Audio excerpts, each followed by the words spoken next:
Hello everyone. तो चांद chapter 38। धन्यवाद। नए साल की छुट्टियां पास आ चली थी। गर्मी की छुट्टियों की तरह इस समय बच्चे स्कूल में इकट्ठे नहीं हुए। उन्होंने अपना पूरा समय अपने परिवारों के साथ बिताया।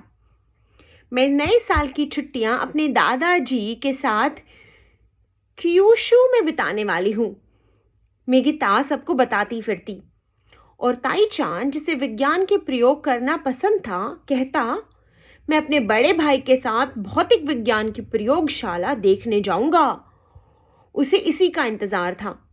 फिर मिलेंगे कहते हुए चलते चलते भी बच्चे एक दूसरे को अपनी अपनी योजनाएं बताते जा रहे थे।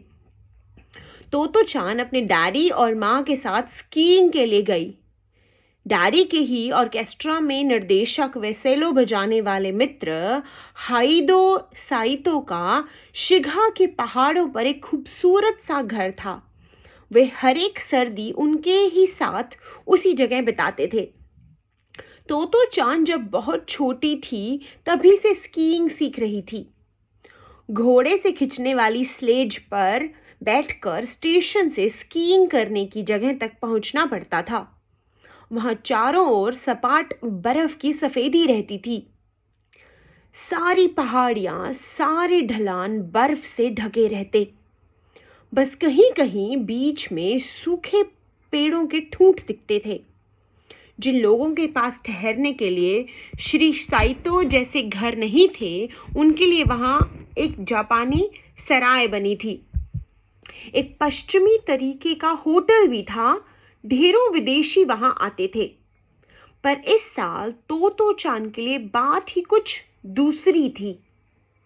आखिर अब वह प्राथमिक शाला से पहले दर्जे में पढ़ने लगी थी। उसने थोड़ी बहुत अंग्रेजी भी सीख ली थी। डैडी ने उसे धन्यवाद कहना भी सिखा दिया था। हर एक विदेशी जो तो चांद को बर्फ के बीच स्की पहने देखता, जरूर उससे कुछ कहता। शायद वे कहते होंगे, कितनी प्यारी बच्ची है, या कुछ ऐसा ही दूसरी बात, या कुछ ऐसी ही दूसरी बात। तो चांद वह सब समझती नहीं थी और इस साल से पहले उन्हें क्या जवाब दे वह यह भी नहीं जानती थी। पर अब वह अपना सिर हिलाकर जवाब देती थी, थैंक यू। इस पर वे विदेशी मुस्कुराते, आपस में कुछ और कहते। कभी कभार कोई महिला झुकती और उसके गाल पर अपना गाल सटा लेती, या कोई पुरुष उसे कंधों से पकड़कर गोल गले से लगा लेता। तो चांद को बड़ा अच्छा लगता था। उसे यह सोच सोचकर आश्चर्य होता कि सिर्फ थैंक यू कहने से कितने लोगों से दोस्ती की जा सकती है। एक दिन एक नौजवान सामने आया। उसने इशारों से कुछ कहा। तो चांद को लगा कि वह जानना चाह रहा है कि क्या तो मेरी स्की के अगले हिस्से पर बैठकर मेरे साथ फिसलना चाहोगी। डैडी ने उसे कहा कि वह जा सकती है। तो चांद ने उत्तर में थैंक यू कहा। तब उस नौजवान ने अपने दोनों पैर सटा लिए। तो चांद को स्की के अगले हिस्से में उकड़ू बिठाया। तब वे सबसे लंबी और आसान ढलान पर से नीचे को फिसलने लगे। लगता था मानो वे हवा से भी तेज जा रहे हों। तेजी के कारण कानों में सीटियां सी बजने लगी। तो चांद दोनों हाथों से अपने घुटनों को जोर से भींचकर बैठी थी ताकि वह आगे को न लुढ़क जाए। उसे बेहद डर भी लग रहा था और मजा भी आ रहा था। आखिर वे नीचे पहुंचकर रुके। पास खड़े दर्शकों ने तालियां बजाई। स्की पर से उतरकर तो चांद ने दर्शकों की ओर झुककर उनका अभिनंदन स्वीकार किया। साथ में कहा थैंक यू।